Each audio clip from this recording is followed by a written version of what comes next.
Hi friends, आप सभी लोगों का एकलव्य एग्रीकल्चर एकेडमी के इस ऑफिशियल चैनल पर स्वागत है। जैसा कि आपको मालूम है, एग्रो फॉरेस्ट्री जो कि एक बहुत इंपॉर्टेंट टॉपिक है हमारे यूपी कैटेट बीएचयू या जो सीयूईटी का एग्ज़ाम होता है। इसके अलावा जितने भी वनडे एग्ज़ाम्स होते हैं उसमें इसकी एक अपनी प्रतिष्ठा है और वैल्यू है। इससे विभिन्न प्रकार के क्वेश्चन पूछे जाते हैं। इससे संबंधित हम कम से कम 10-12 लेक्चर पढ़ाएंगे आपको, और आप लोगों को रेगुलर जितने भी लेक्चर आपके सामने आए वो आप लोगों को रेगुलर देखना है।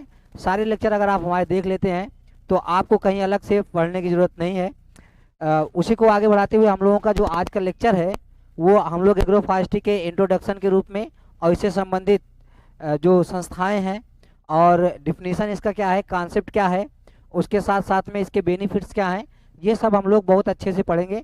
ध्यान से आप लोग भी पढ़िएगा। चलिए स्टार्ट करते हैं। सबसे पहले एग्रो फॉरेस्ट्री का डिफिनीशन देखते हैं। एक्चुअली एग्रो फॉरेस्ट्री को अगर हम लोग देखें तो ये हमारे दैनिक जीवन में भी दिखाई देता है। पहले क्या था कि पहले शुरुआत में जब भारत देश आज़ाद हुआ तो उस समय समस्या जो है फूड की थी, फॉरेस्ट की नहीं थी, फोडर की नहीं थी, टिम्बर की नहीं थी। उस समय समस्या सबसे बड़ी समस्या था, फेस करना था कि लोगों को खाने के लिए भोजन नहीं मिल रहा था। उस केस में क्या करते थे कि बहुत सारे ऐसे फॉरेस्ट एरिया थे जिसको साफ करके उसको कल्टीवेटेड लैंड बनाकर फिर खेती करना प्रारंभ कर दिया गया।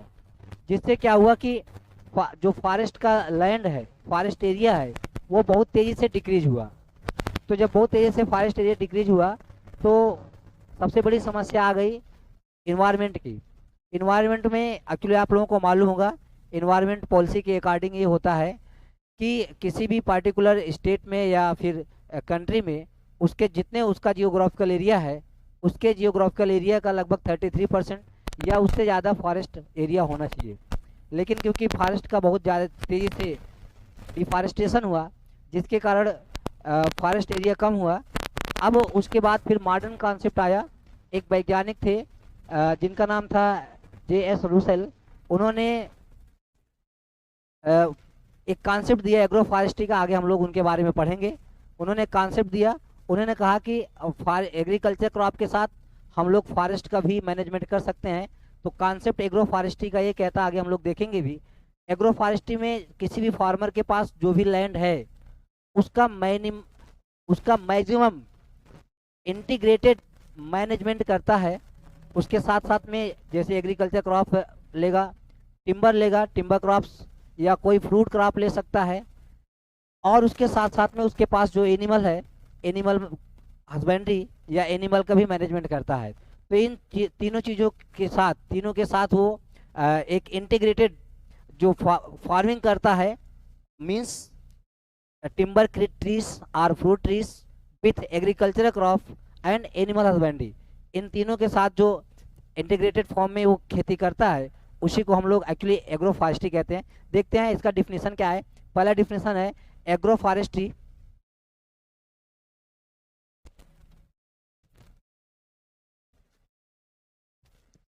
Agro forestry means practice of agriculture, जो कि हमारे एग्रीकल्चर क्रॉप होते हैं, एंड फॉरेस्ट।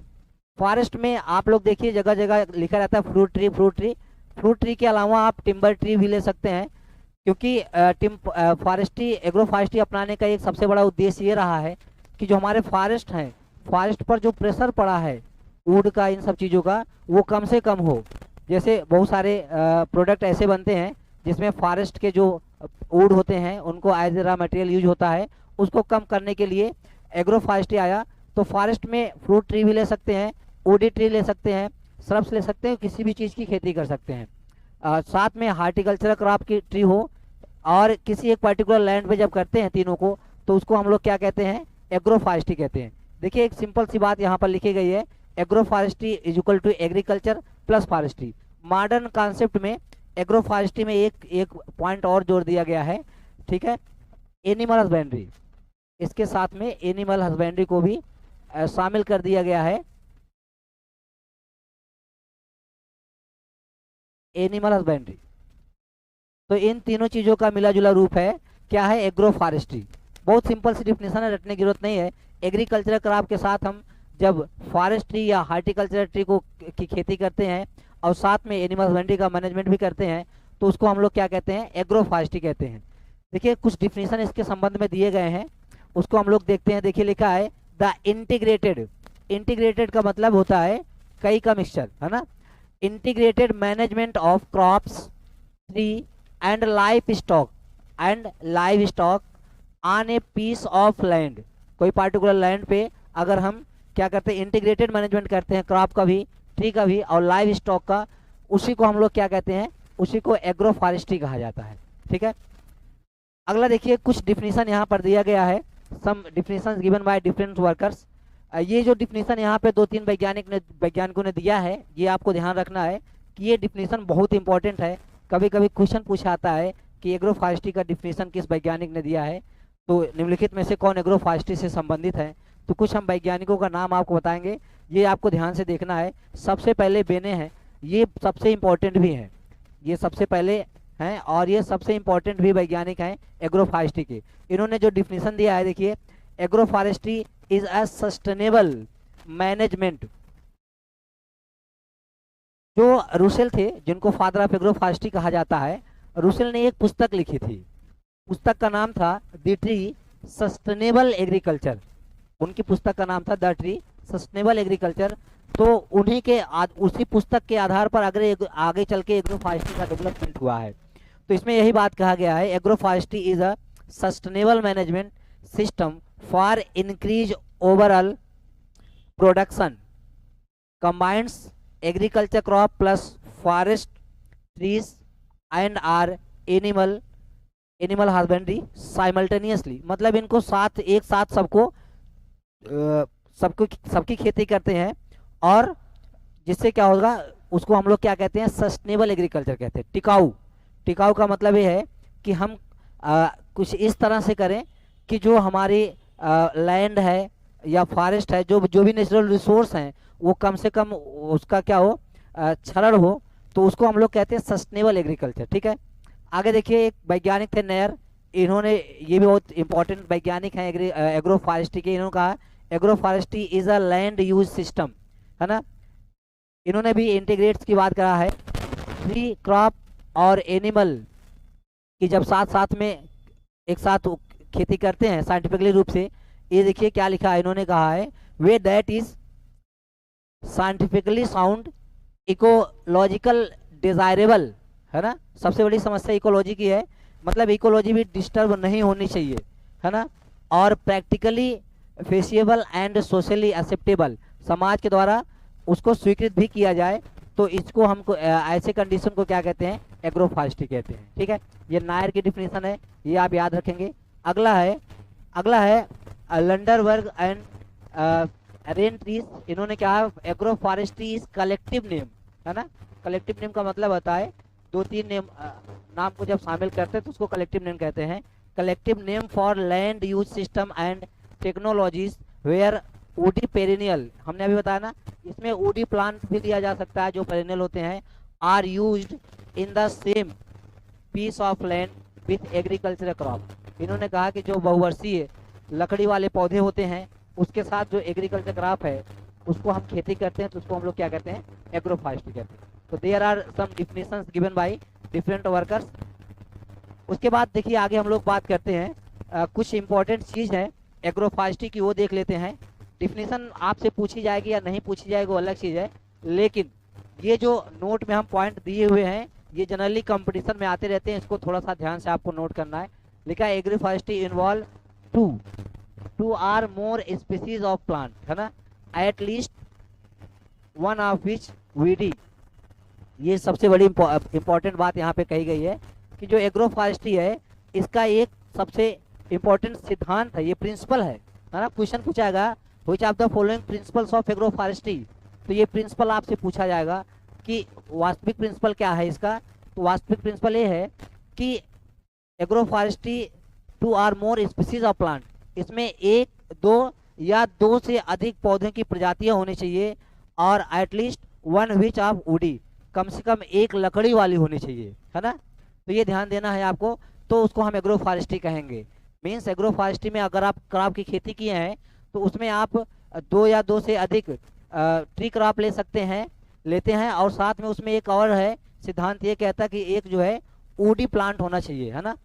अगला कह रहा है an agroforestry system always है टू आउटपुट। कह रहा है कि अगर एग्रो फॉरेस्ट्री सिस्टम होगा तो उससे क्या मिलेगा आपको, कम से कम 2 आउटपुट मिलेगा। जैसे आप एग्रीकल्चरल एग्रो फॉरेस्ट्री में एग्रीकल्चरल क्रॉप से कोई वुडी पेरेनियल ट्री आप उगाते हैं, या फिर आप जो है कोई फ्रूट ट्री लेते हैं, तो आपको क्या मिलेगा, एक पर्टिकुलर लैंड से 2 या 2 से ज़्यादा आउटपुट मिलने वाला है, ठीक है। तो ये दूसरा सिद्धांत कहता है। तीसरा ये है cycle of agro forestry system more than 1 year. अगर आप एग्रो फॉरेस्ट्री सिस्टम अडॉप्ट करते हैं तो ये आपको याद रखना होगा कि ये जो एग्रो फॉरेस्ट्री सिस्टम किसी पर्टिकुलर लैंड पे अडॉप्ट करेंगे तो वो कम से 1 वर्ष से ज़्यादा ही होगा, 1 वर्ष से कम नहीं होगा। ये 3 सिद्धांत हैं। चौथा है positive and negative interaction are exhibited among compound. ये थोड़ा सा समझने की बात है।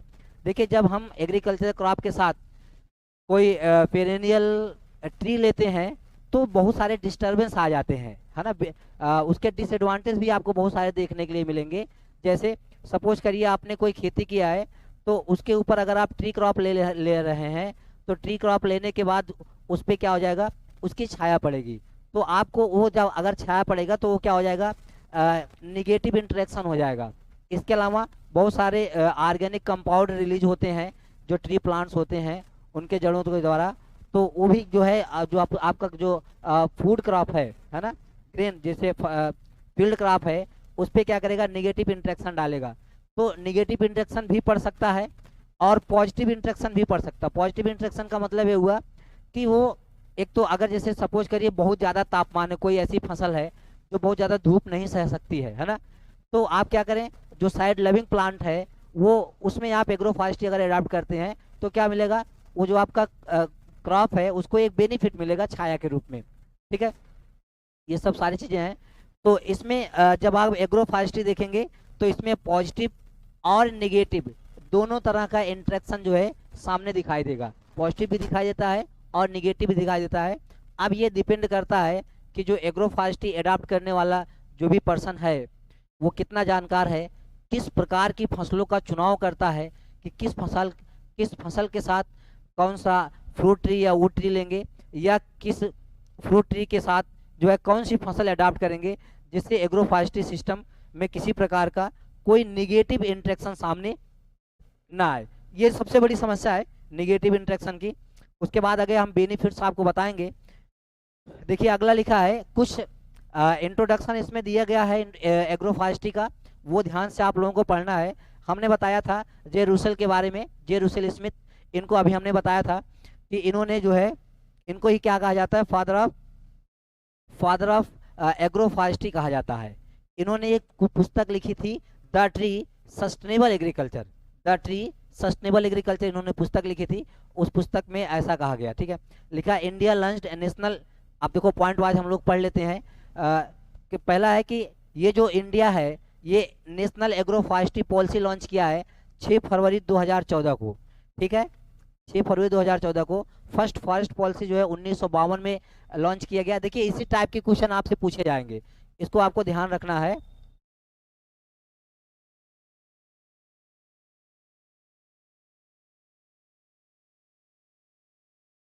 ठीक है, इसे आपको ध्यान रखना है। अगला है first forest act was enacted during 1927, ठीक है। नेक्स्ट है देयर आर ओवरऑल 30 रिसर्च, ये बहुत इंपॉर्टेंट है।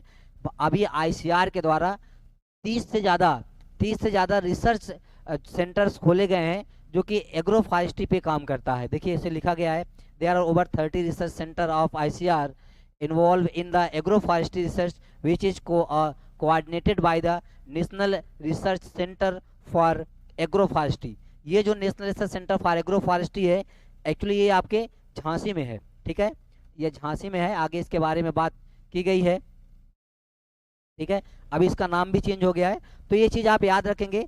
ये जो एक चीज़ और आप ध्यान रखिएगा, इंडिया जो ये नेशनल एग्रो फॉरेस्ट्री पॉलिसी जो है लॉन्च किया है, ये वर्ल्ड की फर्स्ट एग्रो फॉरेस्ट्री पॉलिसी है। ये भी आप लोगों को याद पता होना चाहिए। ये फर्स्ट क्या है, वर्ल्ड की फर्स्ट एग्रो फॉरेस्ट्री पॉलिसी है। मतलब विश्व में सबसे पहले भारत ने ही नेशनल एग्रो फॉरेस्ट्री पॉलिसी जो है लॉन्च किया है, अभी किसी देश ने नहीं किया है। तो वो कब किया था ये आपको याद रखना पड़ेगा, 2014 में। और 2014 में ही जो है national research centre for agro forestry का नाम चेंज करके, इसका नाम चेंज करके दूसरा नाम किया गया, आगे हम आपको बताएंगे। तो ये चीज़ें हैं। आगे देखिए, अगला है एरिया अंडर, ये बहुत इंपॉर्टेंट है, कई बार यूपी कैटेट में पूछा जा चुका है, ये आप लोग नोट कर लेंगे। नोट करने की जितनी भी चीज़ें इसमें हैं सब नोट करने की है, और कोई चीज़ आपको समझ में नहीं आती है तो आप कमेंट करके हमें बताएंगे, ठीक है। दूसरी सबसे बड़ी चीज़ है एग्रो फॉरेस्ट्री समझने के लिए थोड़ा सा आपको अपनी भी एक ब्रॉड सोच भी आपके माइंड में होनी चाहिए कि हाँ ये कैसे है। एग्रो फॉरेस्ट को हम एक मानसिक तौर पे सोच भी सकते हैं, ठीक है। देखिए आगे लिखा है area under agro forest. Agro forest area अगर पूछा जाए कितना है तो ये ध्यान रखिएगा 25.32 मिलियन हेक्टेयर, जो कि जो भारत का जियोग्राफिकल एरिया है भारत के जियोग्राफिकल एरिया का वो कितना परसेंट है, 8.2% है। ये परसेंट में भी पूछा जा सकता है और एरिया भी पूछी जा सकती है, दोनों चीज़ें आप याद रखेंगे। अगर एरिया पूछी जाती है तो 25.32 मिलियन हेक्टेयर, और अगर टोटल जियोग्राफिकल का कितना परसेंट पूछा जाता है तो 8.2% है। फॉरेस्ट एरिया यहाँ पर लिखा हुआ परसेंट में 21.71% है, इसके बारे में हम लोग आगे बात करेंगे। ये फॉरेस्ट एरिया परसेंट में पूछा गया है, और अगर वैसे पूछा जाए तो 71.39 मिलियन हेक्टेयर है। ये इंडियन स्टेट फॉरेस्ट रिपोर्ट 2021 के अकॉर्डिंग है, तो ये आपको ध्यान रखना है, ठीक है। अगला है Uttar Pradesh has highest agro forest area in India. ये भी आपके काम का चीज़ है क्योंकि यूपी कैडेट में पूछा जा सकता है, क्योंकि आप लोग यूपी कैडेट का एग्जाम देंगे। अगला also agro forestry most common found. अच्छा, ये जो सबसे ज़्यादा एग्रो फॉरेस्ट्री की अगर हम लोग बात करें कहाँ पर होता है, यूएस में होता है, वर्ल्ड में यूरोप में होता है और ऑस्ट्रेलिया में होता है, ठीक है। ये कुछ इंपॉर्टेंट फैक्ट रहे हैं। आगे देखिए, agro forestry predominantly practised in tropics. Question पूछा आता है कि एग्रो फॉरेस्ट्री सबसे ज़्यादा किस क्षेत्र में प्रैक्टिस की जाती है, तो ये आप याद रखेंगे ट्रॉपिक्स एंड सब ट्रॉपिक्स जो रीजन होते हैं वहाँ पर जो है एग्रो फॉरेस्ट्री सबसे डोमिनेंटली जो है प्रैक्टिस किया जाता है। Forest survey of India was establish during 1981। ये देखिए यहाँ पे ये बात लिखी गई है, national research centre for agro forestry was established during 1988। ये यही बात है, हमने अभी आपको बताया था कि जो national NRC for agro forestry की बात हो रही थी जो झांसी में है, उसकी स्थापना कब हुई थी, 1988 में हुई थी। अब उसका नाम एक्चुअली चेंज हो गया है, now national research centre for agroforestry renamed as central agro forest research institute, है ना। ये अब 2014 में इसका नाम चेंज हो गया है, central agro forestry research institute के नाम से ये जानी जाती है। तो ये क्वेश्चन पूछा जा सकता है कि central agro forestry research institute का हेडक्वार्टर कहाँ है, तो ये अपने यूपी में है, यूपी में झांसी में, ठीक है ना, झांसी में। आगे बढ़ते हैं, देखिए कुछ इसके महत्वपूर्ण इंस्टीट्यूशन है वो हम लोग देख लेते हैं कि कौन कौन से हैं। सबसे पहले देखिए ऑल इंडिया कोऑर्डिनेट चलाया गया था आईसीएआर के द्वारा। आईसीएआर का जो सबसे पहला इनोवेशन था वो था all India coordinate research project. सबसे पहले all India coordinate research project चलाया गया। वो जो all India coordinate research project ICAR का चलाया गया था, वो चलाया गया था, क्वेश्चन अगर पूछा जाए तो वो चलाया गया था 1957 में, और ये मेज पर चलाया गया था। किस पे चलाया गया था भैया, मेज पर। तो ये ध्यान रखना है आपको, मेज पे चलाया गया था। उसके बाद सभी फसलों के लिए 1960 से all India coordinate research institute चालू किया गया। उसी को आगे बढ़ाते हुए all India coordinate research project on agro forestry जो है 1983 में स्टार्ट की गई, ठीक है। थोड़ा लेट हुआ लेकिन कोई बात नहीं, जब जिसकी आवश्यकता पड़ती है तभी वो काम होता है। तो एग्रो फॉरेस्ट की ज़रूरत पड़ी होगी तभी ऐसा हुआ। अगला, अच्छा हाँ, ये चीज़ और है, ये जो रूसेल की बुक थी ना भैया, रूसेल की बुक अगर जो थी ये यहाँ पे, तो ये इन्होंने जो बुक लिखा था ये लिखा था 1929 में। 1929 में इन्होंने ये बुक लिखा था, ठीक है, द ट्री सस्टेनेबल एग्रीकल्चर, जो बुक लिखा था उन्होंने 1929 में लिखा था। तो उस बुक के कारण ही एग्रो फॉरेस्ट्री सामने आई है ना, ये ध्यान रखना आपको। आगे देखिए, अगला है national research centre for agro forestry जो कि आपके झांसी में है, उत्तर प्रदेश में। इंडियन ग्रासलैंड, ये बहुत इंपॉर्टेंट है, और बार बार ये क्वेश्चन पूछा आता है, आप कोई भी एग्जाम देने जाएंगे तो ये क्वेश्चन आपके सामने पूछा जाएगा। Indian grass land and food research institute, ये भी जो है झांसी में ही है ना, ये भी झांसी में है, 1962 में इसकी स्थापना हुई थी।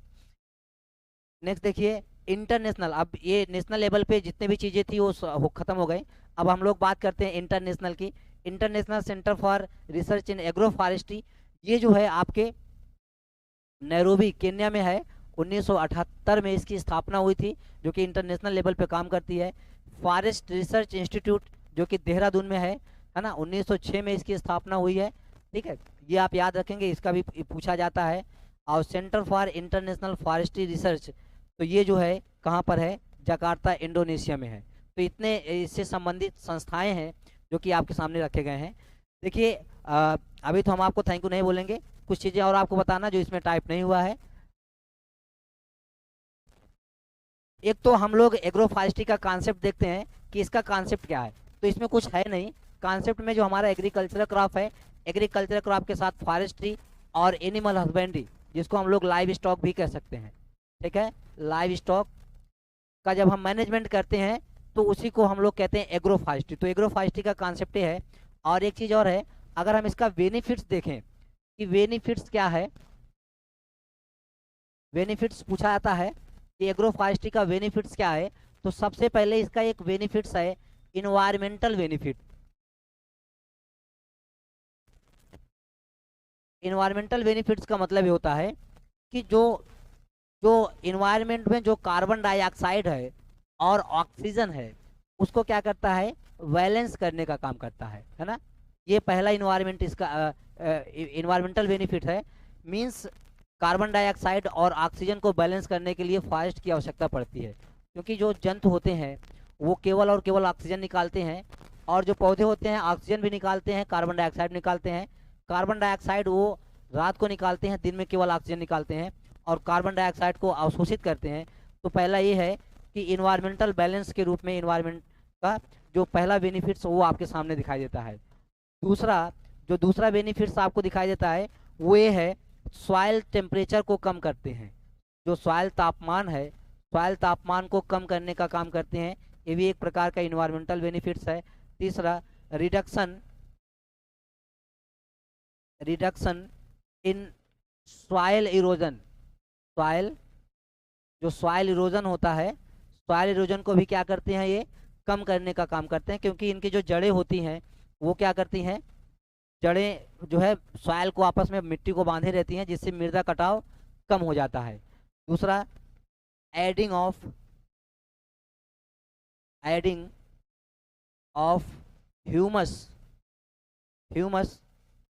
ह्यूमस आप लोगों को मालूम होगा एक प्रकार का ऑर्गेनिक मैटर होता है।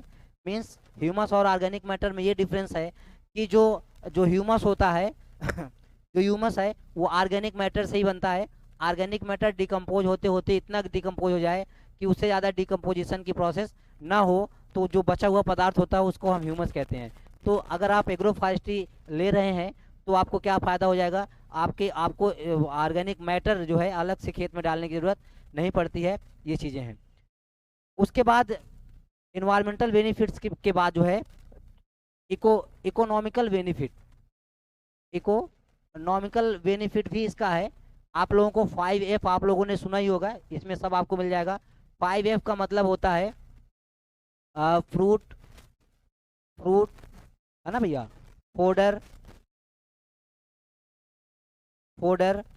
Fibre, fruit, fodder, fibre, fuel and food. ये 5F होता है। ये जो 5F होते हैं ये हमको कहाँ से प्राप्त होते हैं, ये आपको अगर आप एग्रो फॉरेस्ट्री सिस्टम ले रहे हैं तो आपको ये पांचों F जो है प्राप्त हो जाएंगे। फ्रूट भी मिल जाएगा, फोडर भी मिल जाएगा, फाइबर भी मिल जाएगा, फ्यूल भी मिल जाएगा, और सबसे बड़ी समस्या जो फूड की है वो भी आपको मिल जाएगा। फ्यूल में आप फ्यूल वाले बहुत सारे बायोडीजल भी आप एग्रो फॉरेस्ट्री के रूप में ले सकते हैं। उसके अलावा फ्यूल के रूप में जो हमारा फॉरेस्ट ट्रीज हैं उनके टिम्बर यूज कर सकते हैं। ठीक है, तो ये सारी चीज़ें हैं।